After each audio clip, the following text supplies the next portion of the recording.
I came in to get a brain scan because I've had what I've thought was ADHD or ADD tendencies for a while. My fiance Taylor would be heading out to work and she would tell me, you know, hey, make sure you do this, make sure you don't forget this. And I would in my own mind tell myself, like, do not forget this, you're gonna remember this. And then she'd come home a few hours later and she's like, well, did you do it? And I'd be like, shoot, like that just totally tried to hold on to it. It went in one ear and out the other.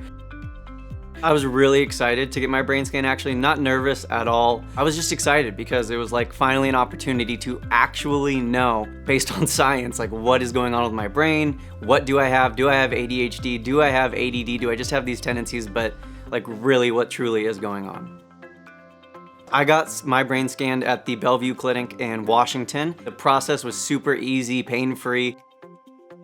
After my brain scan, I had my evaluation with Dr. Karimpour, and I was really surprised with what we saw in my brain scans. I think I present externally very calm, level-headed, and I don't have much history of really anything that would negatively impact my brain, or so we thought. And then after seeing my brain scan, I was kind of surprised to learn that there was a lot of underlying like anxiety and areas of low blood flow, and things that honestly kind of caught me off guard. I was a lifelong football player. I played football in college and I had no diagnosed concussions in my career, but it was interesting in the brain scan to see that there were some areas that suggested that I had taken some hard hits to the head, and I can definitely say that that was true.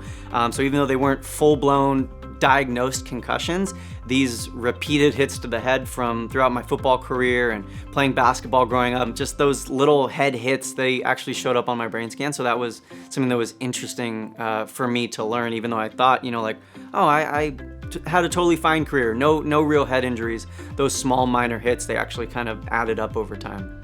I was happy and satisfied to learn that I didn't actually have diagnosable ADD or ADHD, even though I did have some of those tendencies. But what was really helpful walking away from that session was, while yes, I was frustrated and like, dang, you know, I didn't know all this about my brain, I at least walked away with a list of supplements and a treatment plan and different recommendations for things that I could do to actually start moving that in the right direction and fixing some of these issues that I didn't even know were troubling my brain. So I already lived a pretty healthy lifestyle, exercise all the time, no real drug or much alcohol use at all. The treatment plan was basically just like adding in a few regular supplements and vitamins, because honestly that was something that I hadn't really been doing much of. So just adding in those things, continuing to go to therapy, which is something that I've already been a big fan of and been doing for a while, but just kind of continuing with that. So it wasn't any drastic or dramatic lifestyle changes, just some minor things to make sure that even though I might not see a difference today versus tomorrow, I'm gonna see a real difference down the line, 40, 50, 60 years from now.